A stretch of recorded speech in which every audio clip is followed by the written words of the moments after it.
Hi friends, welcome to my YouTube channel. Friends, ಇವತ್ತಿನ ಈ ಒಂದು ವಿಡಿಯೋದಲ್ಲಿ ನಿಮ್ಮ ಮನೇಲಿ ಒಂದು ಟೈಲರಿಂಗ್ ಮಷಿನ್ ಇದೆ. ಸೊ ಅದರಿಂದ ಯಾವ ರೀತಿ ನೀವು ಹಲವಾರು ಬಿಸ್ನೆಸ್ನ ಸ್ಟಾರ್ಟ್ ಮಾಡ್ಬೋದು, ಮನೆಯಲ್ಲಿ ಕೂತು ನೀವು ಬಿಸ್ನೆಸ್ನ ಸ್ಟಾರ್ಟ್ ಮಾಡ್ಬೋದು ಅಂತ ತಿಳಿಸ್ಕೊಡ್ತೀನಿ. ನಿಮಗೆ ಪ್ರೊಫೆಷ್ನಲ್ ಆಗಿ ಟೈಲರಿಂಗ್ ನೀವು ಕಲೀದೇ ಇದ್ರೂ ಕೂಡ ನೀವು ಬಿಸ್ನೆಸ್ನ ಸ್ಟಾರ್ಟ್ ಮಾಡ್ಬೋದು. ಸೊ ಅದು ಯಾವ ರೀತಿ ಏನು ಮಾಡ್ಬೋದು ಅಂತ ಈ ಒಂದು ವಿಡಿಯೋದಲ್ಲಿ ತಿಳಿಸ್ಕೊಡ್ತೀನಿ. ಸೊ ಪ್ಲೀಸ್ ಹಾಗಾಗಿ ವಿಡಿಯೋನ ಸ್ಕಿಪ್ ಮಾಡದೆ ಕೊನೆ ತನಕ ನೋಡಿ. ಯಾರಾದರೂ ವಿಡಿಯೋ ನೋಡ್ತಾ ಇದ್ದರೆ ಪ್ಲೀಸ್ ಒಂದು ಲೈಕ್ ಬಟನ್ನ ಕ್ಲಿಕ್ ಮಾಡಿ, ಹಾಗೆ ಸಬ್ಸ್ಕ್ರೈಬ್ ಮಾಡ್ಕೋದನ್ನು ಮರಿಬೇಡಿ. ಓಕೆ ಫ್ರೆಂಡ್ಸ್, ಇವಾಗ ವಿಡಿಯೋನ ಸ್ಟಾರ್ಟ್ ಮಾಡೋಣ. ಸೊ ನಿಮಗೇನಾದರೂ ಪ್ರೊಫೆಷ್ನಲ್ ಆಗಿ ನೀವು ಟೈಲರಿಂಗ್ ಕ್ಲಾಸ್ನ ಕಲ್ತಿದ್ರೆ, ನಿಮಗೆ ಕಂಪ್ಲೀಟಾಗಿ ಟೈಲರಿಂಗ್ ಮಾಡೋಕ್ಕೆ ಬರುತ್ತೆ ಅಂದರೆ ನೀವು ಏನು ಮಾಡಬೇಕು ಅಂದರೆ, ನೀವು ಇವಾಗ ರೆಡಿಮೇಡ್ ಬ್ಲೌಸ್ನ ಎಲ್ಲರೂ ವೇರ್ ಮಾಡ್ತಾಯಿದ್ದಾರೆ. ಮೊದಲಿನಾಗೆ ಯಾರು ಮನೆಗೆ ಹೋಗಿ ಸ್ಟಿಚಿಂಗ್ ಮಾಡೋರ ಹತ್ರ ಹೋಗಿ ಸ್ಟಿಚ್ ಮಾಡೋಕ್ಕೆ ಬರೋದಿಲ್ಲ. ಹಾಗಾಗಿ ಎಲ್ಲರೂ ರೆಡಿಮೇಡ್ ಬ್ಲೌಸ್ನ ವೇರ್ ಮಾಡ್ತಾಯಿದ್ದಾರೆ. ಹಾಗಾಗಿ ನೀವು ಕೂಡ ಆ ಥರ ನೀವು ರೆಡಿ ಮಾಡಬೇಕು. ಅದನ್ನು ಏನು ಮಾಡಬೇಕು ಅಂತ ನಾನು ಹೇಳ್ತೀನಿ. ಸೊ ಆ ಥರ ನೀವು ರೆಡಿ ಮಾಡಬೇಕು. ಹಾಗಾಗಿ ನೀವು ಕೂಡ ಆ ಥರ ರೆಡಿಮೇಡ್ ಬ್ಲೌಸ್ ಥರನೇ ಸೇಮ್ ಟು ಸೇಮ್ ನೀವು ರೆಡಿ ಮಾಡಬೇಕು. ಹಾಗಾಗಿ ಏನು ಮಾಡಬೇಕು ಅಂದರೆ, ನೀವು ಅದೇ ಥರ ಬಟ್ಟೆನ ತೊಗೋಬೇಕು. ಸೊ ನಾನು ಸ್ಕ್ರೀನ್ ಮೇಲೆ ಪ್ರೂಫ್ ಅಂದರೆ ಫೋಟೋ ಸಮೇತ ನಿಮಗೆ ಗೊತ್ತಾಗಲಿ, ಐಡಿಯಾ ಬರಲಿ ಅಂತ ನಾನು ಫೋಟೋಸ್ನ ಶೇರ್ ಮಾಡಿದ್ದೀನಿ. ಸೊ ಅದನ್ನ ನೋಡಿ. ಹಾಗಾಗಿ ಪ್ರೀಮಿಯಂ ಕ್ವಾಲಿಟಿ ಚೆನ್ನಾಗಿರೋ ಬಟ್ಟೆನ ತೊಗೊಂಡು ವೆರೈಟಿಯಾಗಿ ಸ್ಟಿಚ್ ಮಾಡಿ, ಎಲ್ಲ ಥರ ಸೈಜಲ್ಲಿ ನೀವು ಬ್ಲೌಸಸ್ನ ಸ್ಟಿಚ್ ಮಾಡಿ ಸೆಲ್ ಮಾಡ್ಬೋದು. ಸೊ ಮಾರ್ಕೆಟೆಲ್ಲ ಆಯಿತು, ಇನ್ನು ಆನ್ಲೈನ್ ಕೂಡ ನೀವು ಮನೇಲಿ ಕೂತು ಆನ್ಲೈನ್ ಬಿಸ್ನೆಸ್ ಕೂಡ ಸ್ಟಾರ್ಟ್ ಮಾಡ್ಬೋದು. ಇವಾಗ ಆನ್ಲೈನ್ ವೆಬ್ಸೈಟ್ಗಳಿವೆ, ಅಮೆಝಾನು, ಮೀಶೋ, ಫ್ಲಿಪ್ಕಾರ್ಟು. ಸೊ ಈ ಥರ ಹಲವಾರು ವೆಬ್ಸೈಟ್ಗಳಿವೆ. ನೀವು ಅದರಲ್ಲೂ ಕೂಡ ನಿಮ್ಮದೇ ಆದಂಥ ಒಂದು ಶಾಪ್ನ ಕ್ರಿಯೇಟ್ ಮಾಡಿ, ಶಾಪ್ನ ಓಪನ್ ಮಾಡಿ, ಅದರಲ್ಲಿ ಕೂಡ ನೀವು ಈ ಒಂದು ಬ್ಲೌಸಸ್ನ ಅಥವಾ ಏನಾದರೂ ನೀವು ಮನೇಲಿ ಏನಾದರೂ ಮಾಡ್ತಾಯಿದ್ರೆ ಅದನ್ನ ಕೂಡ ನೀವು ಆರಾಮ್ಸೆ ಸೇಲ್ ಮಾಡ್ಬೋದು. ನಿಮಗೆ ಆನ್ಲೈನ್ ಆರ್ಡರ್ ಕೂಡ ಬರೋಕ್ಕೆ ಸ್ಟಾರ್ಟ್ ಆಗುತ್ತೆ. ಹಾಗಾಗಿ ನಿಮ್ಮ ಒಂದು ಶಾಪ್ ಆನ್ಲೈನ್ ಮಾಡಿದರೆ ನಿಮ್ಮ ಒಂದು shop day and night full open ಆಗಿರುತ್ತೆ. ಹಾಗಾಗಿ ಅಲ್ಲಿ ಕೂಡ ನೀವು ನಿಮ್ಮ ಒಂದು ಬಿಸ್ನೆಸ್ನ ಸ್ಟಾರ್ಟ್ ಮಾಡ್ಬೋದು. ಮತ್ತು ಇನ್ನೂ ಇವಾಗ ಬ್ಲೌಸಸ್ ಆಯಿತು, ಚಿಕ್ಕ ಮಕ್ಕಳ ಬಟ್ಟೆನೂ ಹೊಲಿಬೋದು. ಹೌದಾ? ನಿಮ್ಮ ಚಿಕ್ಕ ಮಕ್ಕಳು ಡ್ರೆಸ್ಸು, ಫ್ರಾಕು, ಮಿಡಿ ಈ ಥರ ನಿಮ್ಗೆ ಏನಾದರೂ ಹೊಲಿಯೋಕ್ಕೆ ಬರುತ್ತೆ ಅಂದರೆ ಅದರಲ್ಲಿ ಸ್ವಲ್ಪ ಸ್ಟೈಲಿಶ್ ಮಾಡ್ಕೊಳ್ಳಿ. ಇವಾಗ ಯಾವ ಥರ ಟ್ರೆಂಡಿಂಗಲ್ಲಿ ಇದೆ ಅಲ್ವಾ? ಸೊ ಹಾಗಾಗಿ ಪಫ್ ಸ್ಲೀವ್ಸು, 3/4 ಸ್ಲೀವ್ಸು ಈ ಥರ ವೆರೈಟಿಯಾಗಿ ನೀವೇ ಒಂದು ಓನ್ ಫ್ಯಾಷನಬಲ್ ಆಗಿ ಕ್ರಿಯೇಟ್ ಮಾಡ್ಕೊಂಡು ಬಟ್ಟೆನ ಸ್ಟಿಚ್ ಮಾಡಿ. ವೆರೈಟಿ ಇವಾಗ ನೆಟ್ ಬಟ್ಟೆನ ತೊಗೊಳ್ಳಿ, ವೆಲ್ವೆಟ್ ಬಟ್ಟೆನ ತೊಗೊಳ್ಳಿ. ಈ ಥರ ಒಂದು ವೆರೈಟಿ ತೊಗೊಂಡು ನಿಮ್ಮದೇ ಆದಂಥ ಒಂದು ಕ್ರಿಯೇಟಿವಿಟಿಯಿಂದ ಹೊಸದಾಗಿ ನೀವು ಒಂದು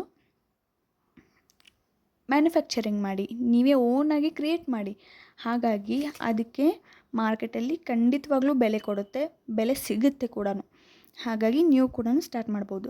ಇನ್ನು ಯಾರಿಗೆಲ್ಲ ಟೈಲರಿಂಗೇ ಬರೋದಿಲ್ಲ, ನಾವು ಪ್ರೊಫೆಷ್ನಲ್ ಆಗಿ ಟೈಲರಿಂಗ್ ಕಲ್ತಿಲ್ಲ ಅನ್ನೋದಾದರೆ ಅವ್ರಿಗೂ ಕೂಡ ನೀವು ಕೂಡ ಬಿಸ್ನೆಸ್ನ ಸ್ಟಾರ್ಟ್ ಮಾಡ್ಬೋದು.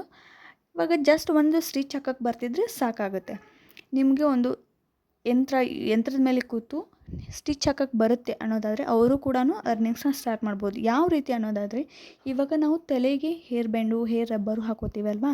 ಸೊ ಅದನ್ನು ಕೂಡ ನೀವು ಮನೆಯಲ್ಲೇ ಆರಾಮ್ಸೆ ಸ್ಟಿಚ್ ಮಾಡ್ಬೋದು. ಇದಕ್ಕೂ ಮಾರ್ಕೆಟಲ್ಲಿ ತುಂಬ ವ್ಯಾಲ್ಯೂ ಇದೆ.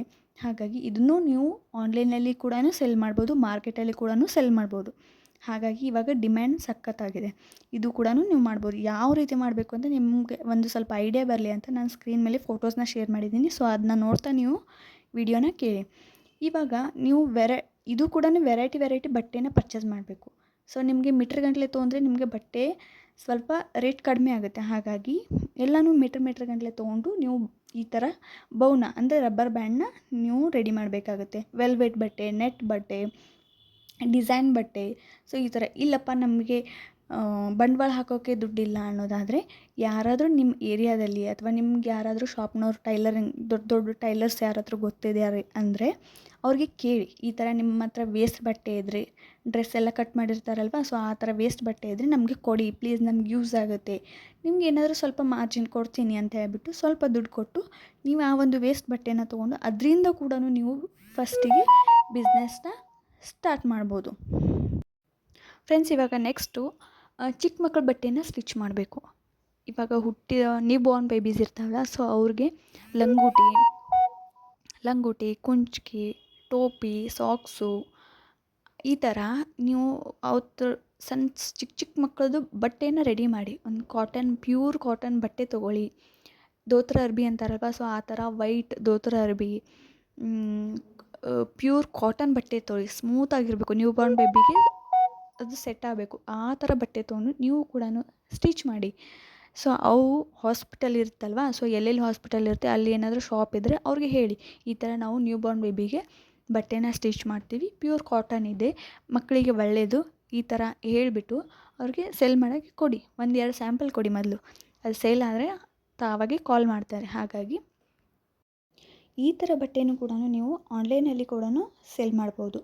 ಅಲ್ಲಿ ಕೂಡ ಈ ಥರ ಮಕ್ಕಳ ಬಟ್ಟೆನ ಫೋಟೋ ಹೊಡೀರಿ. ಅದನ್ನು ಒಂದು ಒಳ್ಳೆ ಟೇಬಲ್ ಮೇಲೆ ಅಥವಾ ಒಂದು ಕೆಳಗಡೆ ಚೆನ್ನಾಗಿರೋ ಒಂದು ವೈಟ್ ಟವಲು ಈ ಥರ ಹಾಕಿಬಿಟ್ಟು ಅದರಲ್ಲಿ ನೀವೇನು ಸ್ಟಿಚ್ ಮಾಡಿರ್ತೀರಲ್ವ ಆ ಒಂದು ಬಟ್ಟೆನ ಅದ್ರ ಮೇಲೆ ಹಾಕಿ ಚೆನ್ನಾಗಿ ಒಂದು ಸೈಡಿಗೆ ಒಂದು ಫ್ಲವರೋ ಏನಾದರೂ ಬ್ಯಾಕ್ಗ್ರೌಂಡ್ ಇಟ್ಬಿಟ್ಟು ಚೆನ್ನಾಗಿ ಬ್ಯಾಕ್ಗ್ರೌಂಡ್ ಬರೋ ಥರ ಒಂದು ಫೋಟೋನ ಕ್ಲಿಕ್ ಮಾಡಿ ಅದನ್ನು ಆನ್ಲೈನಲ್ಲಿ ಅಪ್ಲೋಡ್ ಮಾಡಿ. ಸೊ ಆವಾಗ ಕೂಡ ನೀವು ಆರಾಮ್ಸೆ ಆರ್ಡ್ರ್ ತೊಗೋಬೋದು. ಹಾಗಾಗಿ ನೀವು ಆನ್ಲೈನ್ ಬಿಸ್ನೆಸ್ ಕೂಡ ಸ್ಟಾರ್ಟ್ ಮಾಡ್ಬೋದು. ಇವಾಗ ಹಾಕಿದ ತಕ್ಷಣವೇ ಆರ್ಡ್ರ್ ಬರುತ್ತೆ ಅಂತ ಅಲ್ಲ. ನಿಮ್ಮ ಒಂದು ಶಾಪ್ ಎಲ್ರಿಗೂ ಪರಿಚಯ ಆಗಬೇಕು, ಇಂಟ್ರೊಡ್ಯೂಸ್ ಆಗಬೇಕು ಅಂದರೆ ಸ್ವಲ್ಪ ಇವಾಗ ನೀವು ಒಂದು ಸರ್ತಿ ಸ್ಟಿಚ್ ಮಾಡಿಬಿಟ್ಟು ಅದನ್ನ ಫೋಟೋಸ್ನ ಅಪ್ಲೋಡ್ ಮಾಡಿ. ಇವಾಗ ನೆಕ್ಸ್ಟ್ ಏನು ಮಾಡಬೇಕು ಅಂದರೆ, ಇವಾಗ ನೀವು ನಿಮ್ಮ ಹತ್ರ ಆ ಹೊಲ್ದಿರೋ ಬಟ್ಟೆ ಇಲ್ಲದೇ ಇದ್ರೂ ಪರವಾಗಿಲ್ಲ, ಆರ್ಡ್ರ್ ಬಂದ ತಕ್ಷಣ ಆವಾಗ ಆರ್ಡ್ರ್ ಡಿಸ್ಪ್ಯಾಚ್ ಆಗಬೇಕಂದ್ರೆ 1 2 to 3 ಡೇಸ್ ಬೇಕಾಗುತ್ತೆ. ಸೊ ಹಾಗಾಗಿ ಆ ಒಂದು 2 to 3 ಡೇಸಲ್ಲಿ ನೀವು ಮತ್ತೆ ಸ್ಟಿಚ್ ಮಾಡಿಬಿಟ್ಟು ಆರ್ಡ್ರನ್ನ ಡಿಸ್ಪ್ಯಾಚ್ ಮಾಡಿ ಅದಾದಮೇಲೆ ಡೆಲಿವರಿ ಮಾಡ್ಬೋದು.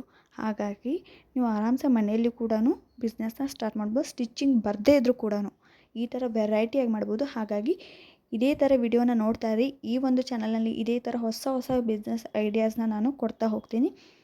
ವಿಡಿಯೋ ನಿಮಗೆ ಯೂಸ್ಫುಲ್ ಅನಿಸಿದರೆ ಪ್ಲೀಸ್ ಸಬ್ಸ್ಕ್ರೈಬ್ ಮಾಡ್ಕೊಳ್ಳೋದನ್ನು ಮರಿಬೇಡಿ. ಹಾಗಾಗಿ ಇನ್ನೂ ಒಳ್ಳೆ ವಿಡಿಯೋ ಬರ್ತಾ ಹೋಗುತ್ತೆ. ಪ್ಲೀಸ್ ಲೈಕ್ ಬಟನ್ನ ಕ್ಲಿಕ್ ಮಾಡಿ.